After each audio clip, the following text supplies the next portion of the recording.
podcast comes to you with thanks to our friends at Trafalgar Square Finance, leading independent specialists in mortgages and all types of property finance. Whether it's buy-to-let, development or bridging finance, Trafalgar Square can help you organise your funding for your next property project. Exclusively to listeners of Your Property Podcast, Trafalgar Square offer a free one-to-one consultation. So whether you are a portfolio landlord looking to raise funds on your existing portfolio, or if you're just starting out and want to find out if you are eligible for a buy-to-let mortgage, Trafalgar Square Finance can help. It's easy to book with one of their experienced consultants by simply visiting yourpropertynetwork.co.uk/finance. You can find this link in the show notes for more details. This is Ant from Your Property Network magazine, and today I'm talking to a very good friend of mine, and I was actually struggling to figure out how to introduce him. So he's been a guest writer in the pages of YPN for many, many years. We've known each other for probably the best part of a decade now. He is a serial entrepreneur with multiple businesses, including many in property and property education and business education. And I always feel I'm a bit too thick to understand the stuff he talks about sometimes. So he's going to hopefully dumb it down for me today. So my guest today is Dan Hill. So Dan, welcome to the call. How you doing, Ant? It's good to see you. I was actually chatting to Saf, my partner, last night, and I was saying it's 10 years tomorrow, April, that I wrote the first article for YPN. So we've been working together in that capacity for 10 years. Is it really? Yeah.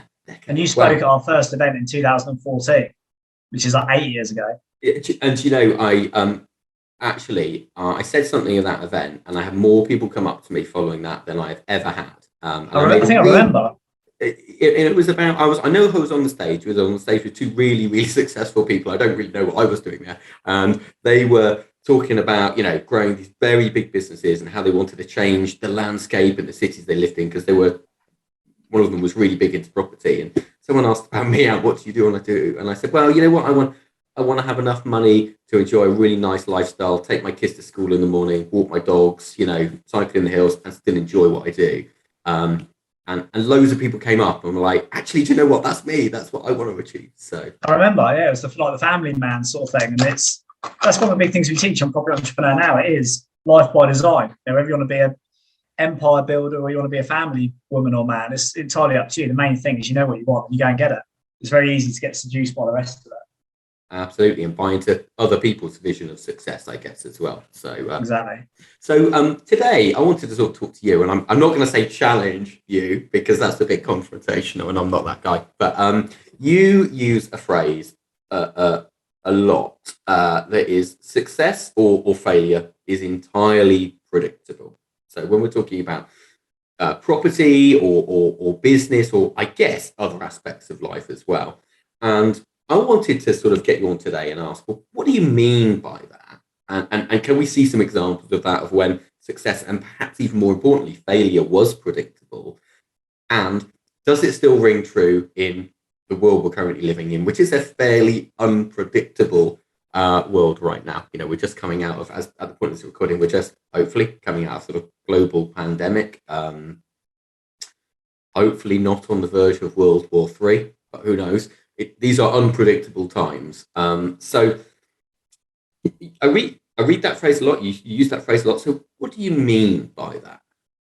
So, like, happy to be challenged on it. I think the most value we get from this conversation is really challenging it, because it's a mindset and I do stand by it. I'll nail my flag to it. I think success and failure are very predictable, whether you're talking about economics or finance or property or investment, or like we were talking about health and weight cutting. There is no very little of it there's very few variables in it. It's there's a blueprint for everything. There's very few new problems, and whilst not everybody will know the things you need to know for its success and failure to be predictable, you know, I'm learning to play the piano. And if I learn everything my teacher, who's done big concerts and things, if I learn everything he does and I follow what he teaches me, I'll be successful. Whereas if I have my lesson on a Monday, I don't do my training and follow what he does or think I'm cleverer or think I'm doing less time, the outcome's going to be predictable either way. And I think, I don't know where to start with it. I think the main thing to start with is the mindset. It's encouraging people that success and failure are very predictable. They are. I've met entrepreneurs who are making hundreds of millions, and I've met entrepreneurs who are losing tens of thousands or hundreds of thousands. And when I look at what they're doing, it doesn't surprise me. It's not like we're not playing casino. There's a blueprint and a model and a strategy for everything. So the broadest term, I think, mindset-wise, it stands. And then I suppose it's let's explore, does it still ring true today? And I think one of your points was, in a very unpredictable world, is success and failure, are they very predictable? And probably the best place to start is differentiating between cause and effect. So the cause is everything that's outside of our control. So things are always going to happen outside your control. And as an entrepreneur, you've just got to roll with that. You've got to appreciate your life is going to be riding a roller coaster. If you're employed, a lot of that movement and risk and disturbance happens above you. And the company can either pay your salary at the end of the month or it can't. You don't have the worries above and beyond that. As an entrepreneur, you carry all of that weight. You've got to worry about the market, making revenue, finance, things like that. I think the first thing to explore is probably cause and effect. And cause is everything that's outside of our control. So most recently, COVID, currently global supply chain issues, Russia, Ukraine, international conflict. And then you're rolling into the predictable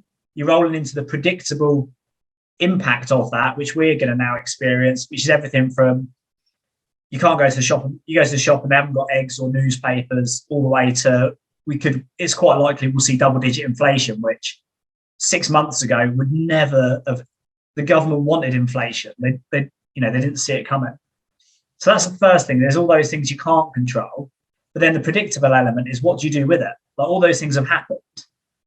Then how do you behave? And this is 150% predictable. If you behave in certain ways, you will do well, and your success will be guaranteed, despite what's going on. If you do badly, or you make the wrong decisions, or you bury your head in the sand, failure is almost inevitable. You will fail. So the cause is out of control, not predictable, never will be. There'll always be something, whether it's global recession, pandemics, or the Kardashians getting divorced, whatever it is. Like, there's always a panic. You can't talk people out of a panic. You got to look at what's there, read it, and then behave accordingly. And I think probably, before I hand back to you, is COVID was the worst thing that could happen to an entrepreneur or an economy. Lockdown, you can't make sales, you can't open shops, you can't go to venues. Everyone's locked in their house. Failure for all businesses that did nothing was inevitable. But it was absolutely inevitable. Those that looked at it and then pivoted or changed or took action, this is the benefit of being an entrepreneur, probably twofold. One is we like change because you get first mover advantage, low competition, high margins. Change is good, but then also we're dynamic because we're small businesses rather than big multinationals. We can move overnight, whereas some of the big boys would take weeks or months to get there. And how you behave reflects what you achieve. And our mantra at PPN UK is, every single year, I've been in business 20 years this year, every year we want it to be our best year yet. And last year was COVID. We're like, well, this is destined to be the worst year.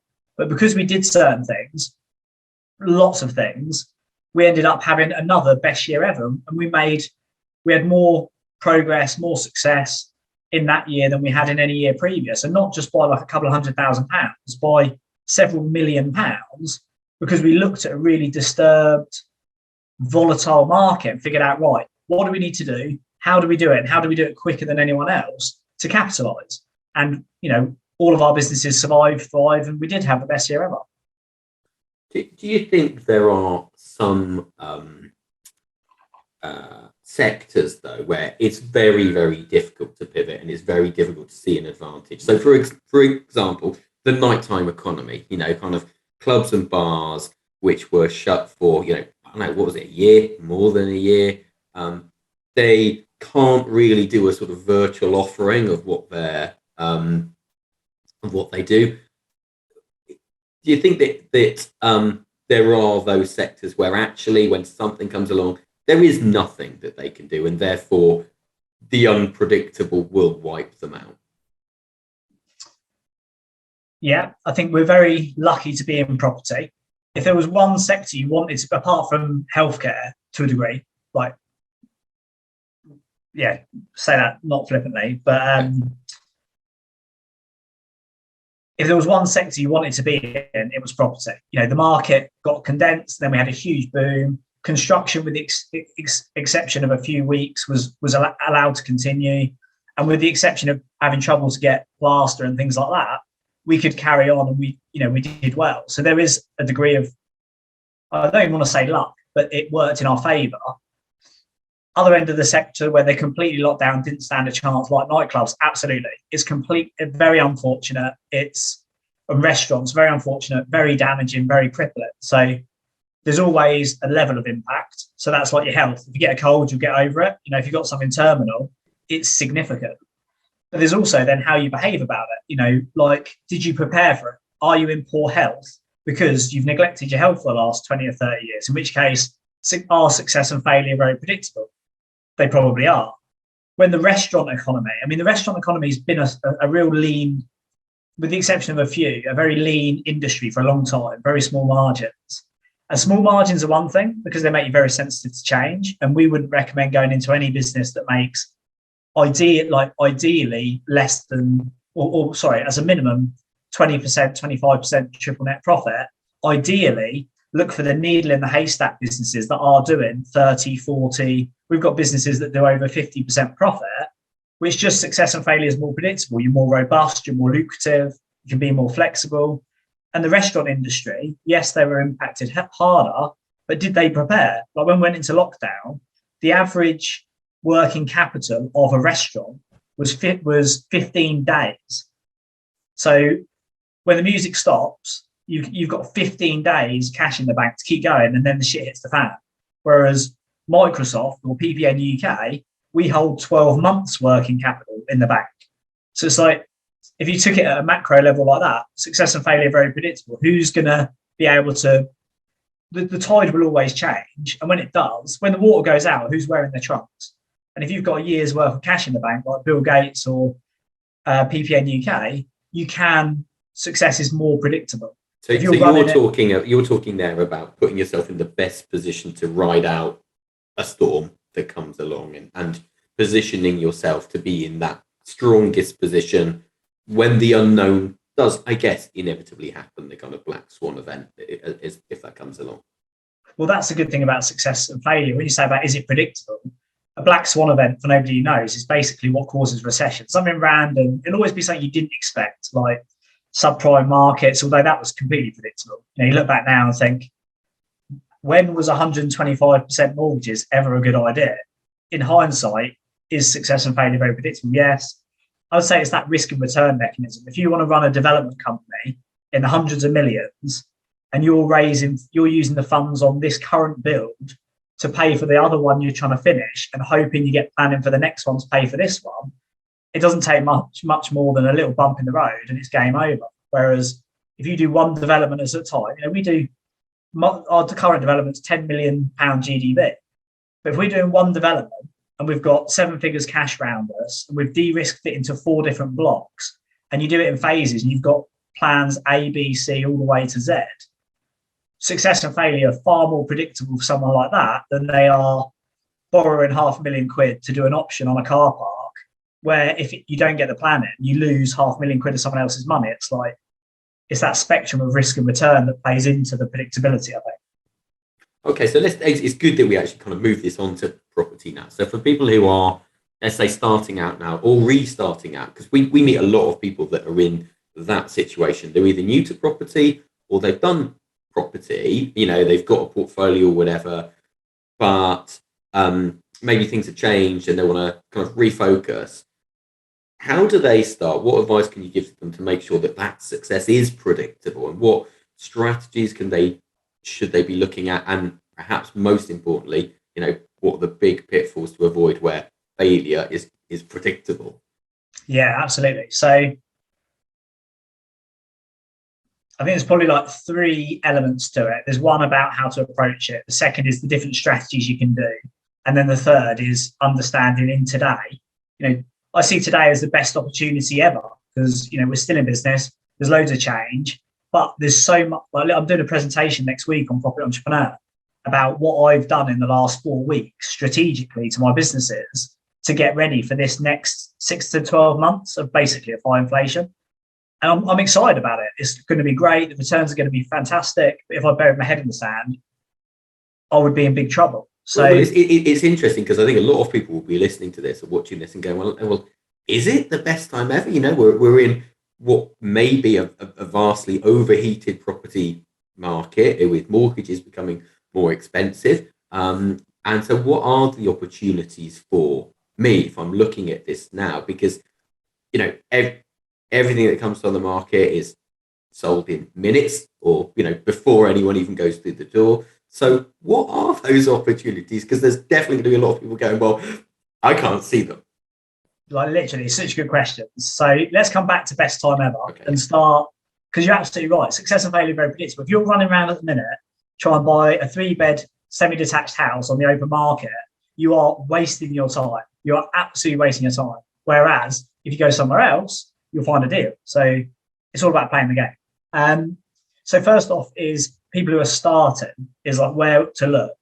The biggest thing here about success and failure, very predictable, is, and this is something that I tell all of our property entrepreneurs, and I guarantee 95% of them will never listen to, is slow and steady wins the race. Like without a doubt, if you watch what we've done over our career, we've not been the fastest, we've not been the biggest, but we've been around for the longest. And I would say some of our businesses are the most lucrative in the industry. Slow and steady wins the race. You have to earn your stripes. So I started off with, when I came into property in 2011, I'd built businesses before. I had a bit of cash behind me, which in fact I didn't actually end up using. I used other people's money. But the first thing I did was, I've never bought a house before. Before I start doing HMOs and flips and developments, I'm going to buy a house from a deal sourcer. So I paid someone $5,000, 3-bed house in Sheffield, probably one of the best deals I've ever bought, still own it today. Say just a single let. I was like, right, I need to know how the process works. So I'm just going to buy one. It's not going to be a banging deal. It's not going to be no money down. It's going to be, you get your education one way or another. You pay for it, or you pay for it, or you pay for it. Pay someone else for it, or you pay for it yourself. So single lets. Then I did a 3-bed house. I turned into a 4-bed HMO. Then a 4-bed into a 5-bed. Then I did 2 6-beds. Then I started doing 8 beds, 12 beds, 20 beds. Then I started doing flats, 6 flats, 10 flats, 18 flats. Our current scheme's 88 flats. And it's like, everyone wants to be the overnight success. What's the quote? It takes 10 years to become an overnight success. So it's like, that's the biggest. But we do see them, don't we? We do see a lot of people who go big very fast. And unfortunately, we see a lot of those people fail. They're over leveraged or overextended and just taking on too many projects or whatever it is. They borrow too much money. But unfortunately, you can't avoid it. You read the property forums online and, it's littered with people of those overnight successes who did go very, very fast and have paid a price. And again, success and failure is very predictable there, because some industries, like I've got lots of investments in different companies. We've got an incubator on Property Entrepreneur where we do startups with other people. And some of them make complete sense to go really fast, because basically we call them milking the cow business. The logic is, this is an absolute like 40, 50% profit margin business, and we need to make the most of it while it's there, because it could turn to dust tomorrow. So because we know that, we structure it in a way where we draw in every month, we build it on back-to-back leases, so we know that if the domino falls, we can cut it and get out. But it's built with a today mindset. If you want to play the long game and you want to, it takes 20 years to build a reputation, 5 years to ruin it, you do have to slow things down. So that would be the sort of where to start with right now would be small. Rent to rent, single lets, service accommodation. I mean, you can still get apartments, do service accommodation, buy them, lease them. There's loads of flats in the big cities. That would be where to start. And then probably sounds like a bit of a conflict because I own an education company and you obviously own YPN, but everything I've ever done well has been because I've paid for my knowledge. So if you think in our industry and the big names in our industry that do mentoring, I'm either friends with them or I'm clients of theirs or I've done business with them. And I've, in some cases, made them £500,000. In other cases, I've paid them 100,000 or £250,000. It's like, you've got to invest, you've got to spend money to make money to a degree. Well, I think we also need to sort of add just a word of caution there as well, because unfortunately, I'm actually a massive believer in paying to learn from people who know how to do this. You know, who've trod the path before you, and can guide you along the way. I think it's the smartest thing, and it stops you losing the shirt off your back. But we need to be careful who we learn from, and you know, our industry is, unfortunately, there are a few people who are maybe running courses or programs, and they don't have that much experience themselves, and sometimes they don't have your best interests at heart. So can you give some tips really on how to choose who to learn from, perhaps? So probably two things to cover both bases. One is look for the people that have been around a long time. And you're always going to, dig as far as you want. There'll always be a couple of people, go on Amazon to a product that's got 5,000 good reviews. There'll always be 5 people that were disappointed. Look for those people that have been in industry a long time, good track record, loads of case studies, and they've been around for decades rather than weeks. That's definitely one. And then the other one, which I think is why property entrepreneurs are so important, like so popular, is that they walk the talk. So literally on Property Entrepreneur, we teach in a workshop, this is what we recommend you do. And then we've either literally done it the week before, or we're doing it at the same time as the delegates, and we're walking the talk. Running a training company is not my job. My job is I am an entrepreneur, I'm an investor, I'm a developer. And it just so happens I also train other people how to do that. And I do capitalize on it. It's another revenue stream. I'm not going to, it's a 7-figure business. I'm not going to say it's not like a capitalist business, but it's a win-win-win. And that's why it's always oversubscribed. Similar to YPN. I mean, how many people unsubscribe? I've been subscribed to YPN for a decade. It's like, yeah. Do you know what? It happens. Yeah, it happens. And I always can't get my head around it really, because YPN magazine costs you kind of less than the cost of 2 cups of coffee. Yeah, it's about that a month, and you get the magazine and the app and all that stuff, and we see people who subscribe and then they unsubscribe, and I think, well, okay, I get it if you got caught up in the moment and property isn't going to be your thing. That's some people, but for some people, they're literally costing looking at less than £10 a month and thinking, well, that's expensive, and you think, do you know what? I've written stuff in there and I've read stuff in there which is made me or saved me 10 grand, 20 grand, 50 grand, or 100 grand. Whatever, and it's interesting people put a price on it, even at that kind of price tag. Yeah, and it's so yeah, there would be my 2 things. Go with somebody that's a mentor who's walked the talk and does it, or go for a professional coach and trainer who either knows it better, like an academic, like Jordan Peterson. Someone like that is an academic, but they really, really know what they're talking about. Someone like me has got all the scars, war wounds, grey hairs, and wrinkles from getting it wrong and getting it right. There's not much. If you want to follow up to where I am, there's not much I don't know to get there. And yeah, someone like that would be recommended. So you say you've got the scars, of things not working out or not working. So can we look at why that's happened as well? Because it's, you say now, after having learned this for over 2 decades, success and failure is predictable. When you look at the things that did fail, in retrospect, why did that happen, and what were the lessons that you learned, and can you give us an example or 2? Yeah, so I actually did an interview the other day and someone was saying, what are your biggest failures? And I know this sounds like cliche or corny, but I don't ever look back and think, oh, that was a failure, I wish I never did it. Like, there's a good quote that says, you either win or you learn. And I think that's what the journey of doing it. You can have the best advice and direction in the world, but you're still going to mishit things sometimes. So I did a podcast on the official Property Entrepreneur podcast the other day called The Man Behind the Mic. And in there, I talk about a few sort of examples. And I would say one of the ones I offered was practice what you preach. I can say to you, slow and steady wins the race. don't go a million miles an hour. But when you're on a wave and it's all exciting, you've got deals coming in left, right, and centre. It's very hard to maintain that discipline. And I did a roll up of a group of companies over the last sort of 3 or 4 years. And really, what I should have done there, this is on that podcast, is when it got to big national, 8 offices, I should have then sold it to somebody with the expertise to take it to the next level. But I didn't. And I didn't even try and take it there myself. I just sort of stood in no man's land. And I ended up selling it 2 years later. But I probably should have sold it earlier. Same with some of my portfolio. My Lincoln portfolio, I started building it in 2011, scaled it up 2012, 13, all the way to 16, 17, and it was flying. 100% occupancy, doing deals off market, no money down, or all money out, we finance with Lloyds. And I scaled it up to 200 rooms in about 2 years, 2.5 years. It was real, one of those rocket ones. But then the market got saturated, Article 4 came in, and I just sat there for like 2 years. I had other businesses I was playing with as well, but I watched the portfolio deteriorate over about 2 years, like occupancy drop, rents come down.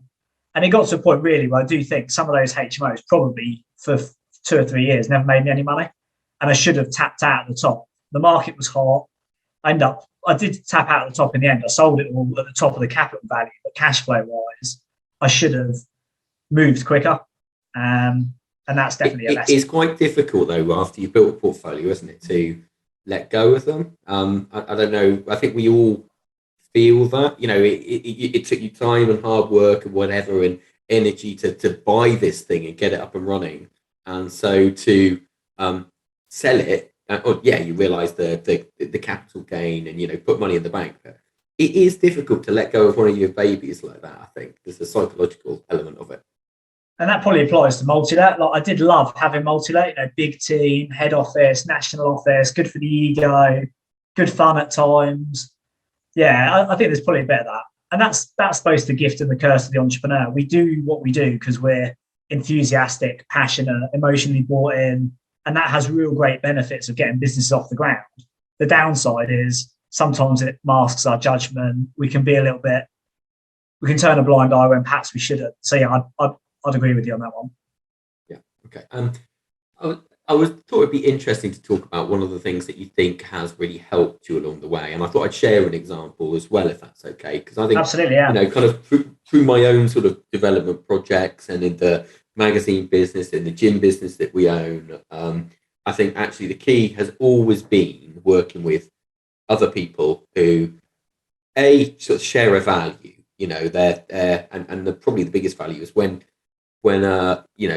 things look bad, they get down and they work and they find a way through. They don't bury their head in the sand. You used that phrase early on, the kind of ostrich thing, and I think probably it's the worst thing that anybody can do, and the most tempting thing for us all to do is to just not look at the problem.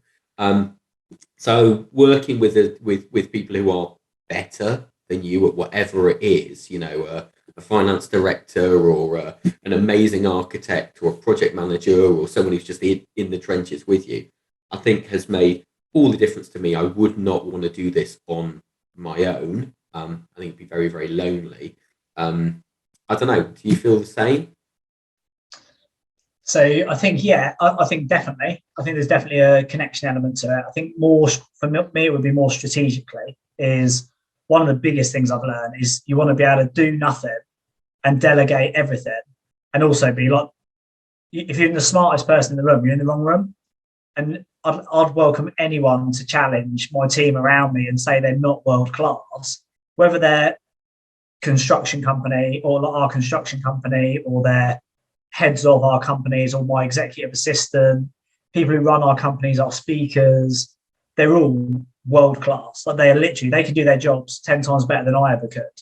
And that's the aim of the game, is to go out and surround yourself with superstars and then have stars under them.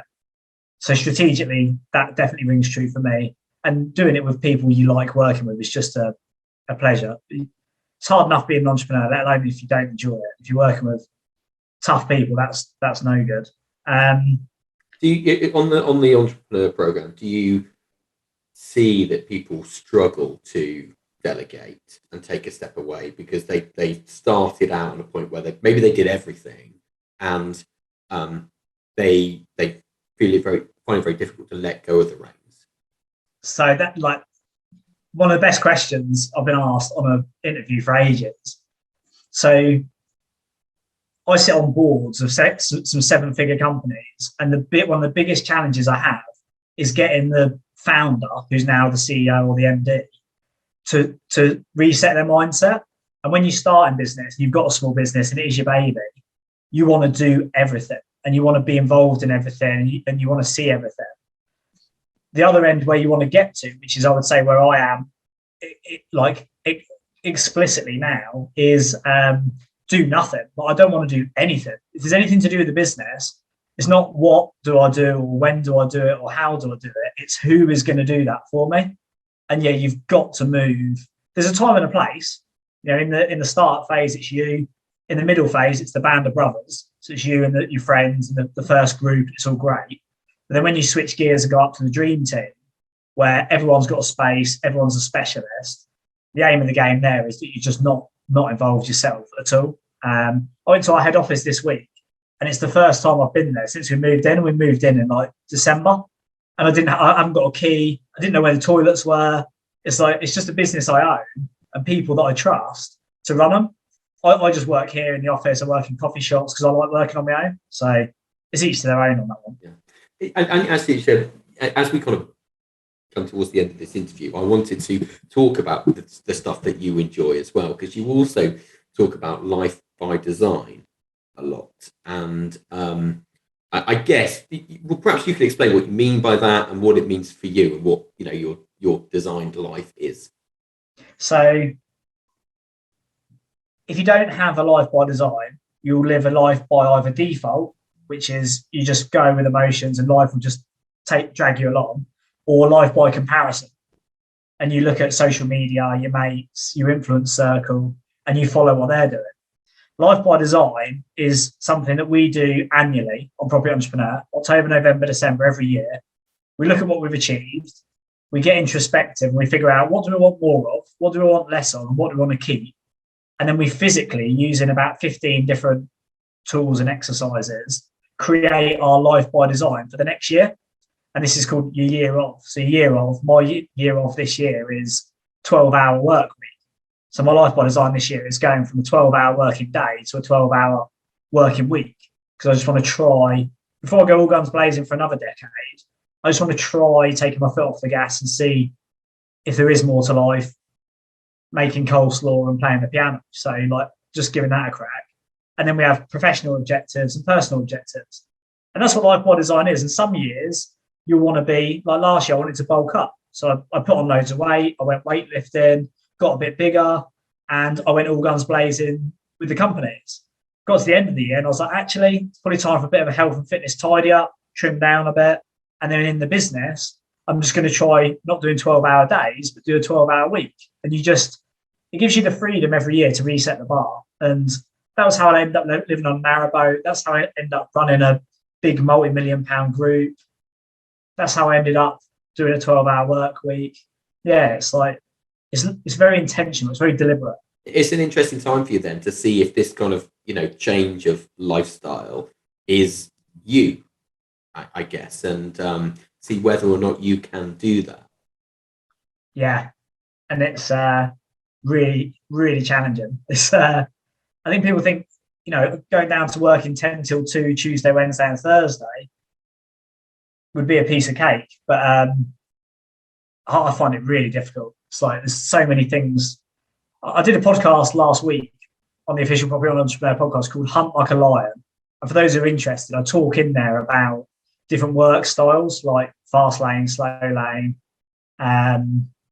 work-life balance, work-life blend.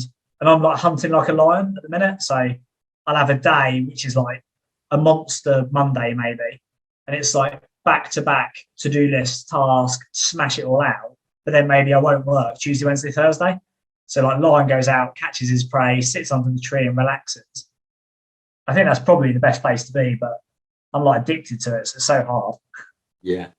And so now you've got to fill all this time, you know, and there's There's only so much piano playing, I guess. This is it, right? It's like, I think there's two types of people in this world. There's those who need to be busy and productive, which is me. And there's those that could be quite happy, pottering around, chilling out, watching telly. And I think what I've found so far is I love to be productive. Now I just need to figure out, where does that happen? Obviously, yeah, there's so many questions, but that's why you have a year to explore it. And the good thing is, the good stuff that drops out at the bottom of your life by design, like I'm only connected to my phone 10 till 2, Tuesday, Wednesday, Thursday. So that will probably stay because I'm addicted to my phone. I'm glad I've got it out of my life, and works quite well. During that time, I'm reactive, I'm engaged.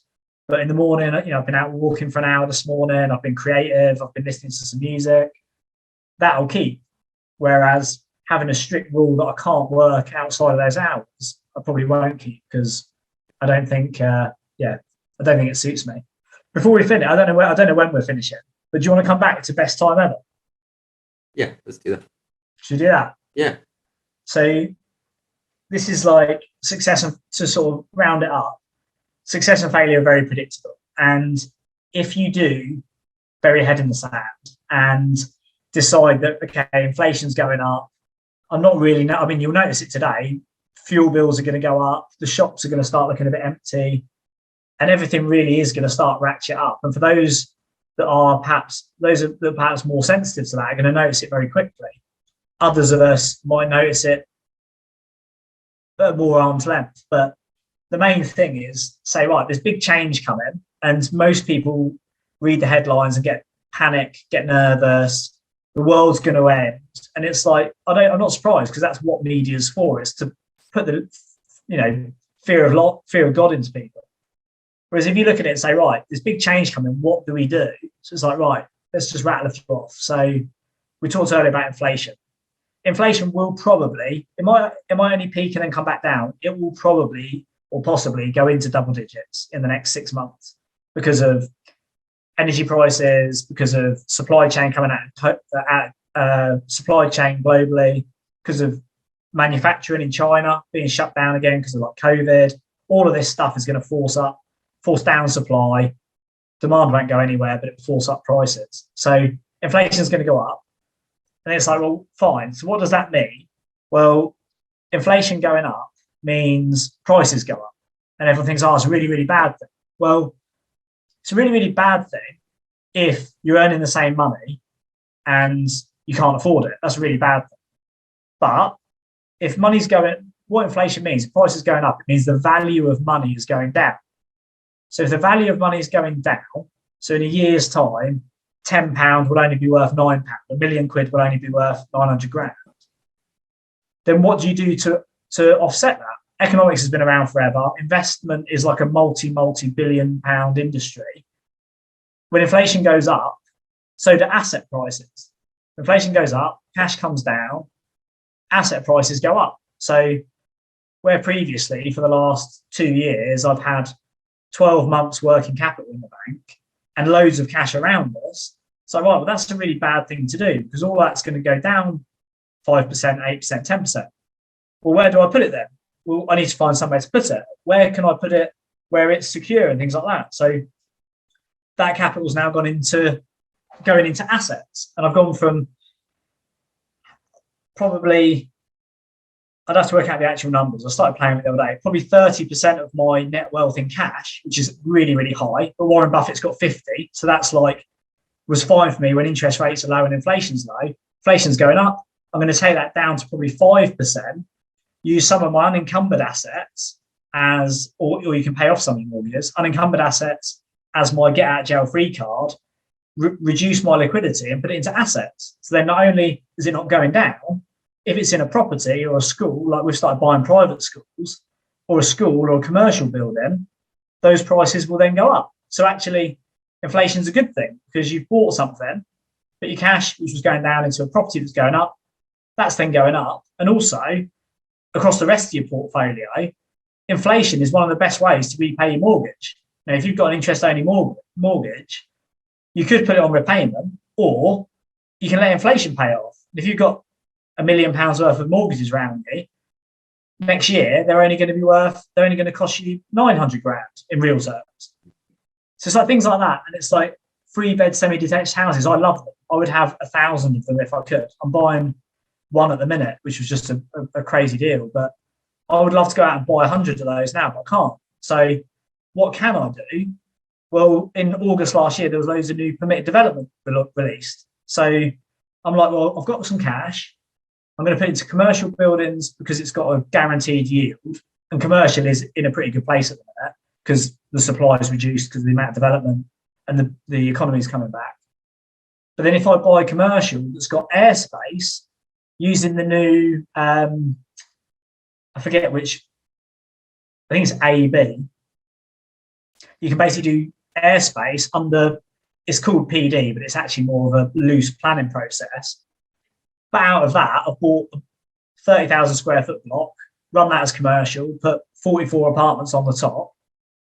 Everyone's a winner. And then you're like, right, well, you're not going to be a winner though, because success and failure are very predictable and the cost of steel has gone through the roof. So you can't do your airspace.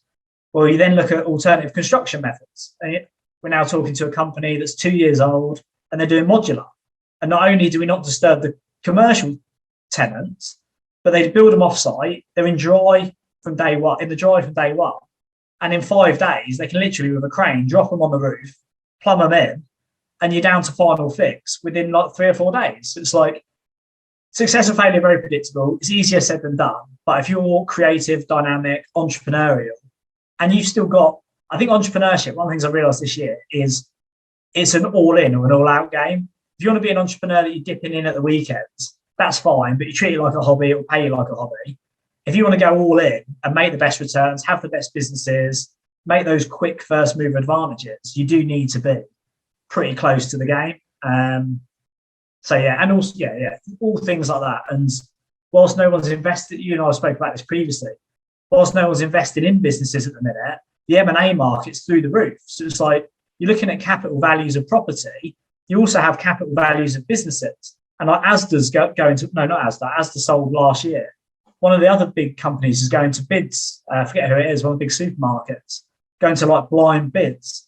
So if you know how to use funding or investment capital or private venture equity or M&A, that space is booming. You think, well, there's a world war bubbling up and inflation's through the roof and there's no deals. Well, that's happening that side of the fence. What can we do this side of the fence to capitalise? And we did that through COVID successfully. And everyone listening to this can go and do that now. But you just really need to know what to do, how to play the game, and then go out and play it. Okay, what an amazing place to wind up this interview. I think it's fantastic advice. So look, let's just say that, if anyone's listening to this, you definitely need to be listening to the official Property Entrepreneurs podcast. Dan's on that all the time, sharing these amazing advice and real life examples as well, because that's how we cement our learning, I think, isn't it? We look at what people have actually achieved. So I would massively recommend you doing that. So Dan, it's been a total pleasure today, as always. Thank you for dumbing it down just enough for me to understand today. It's a pleasure to see you, Anne. Thanks for having me. Take care.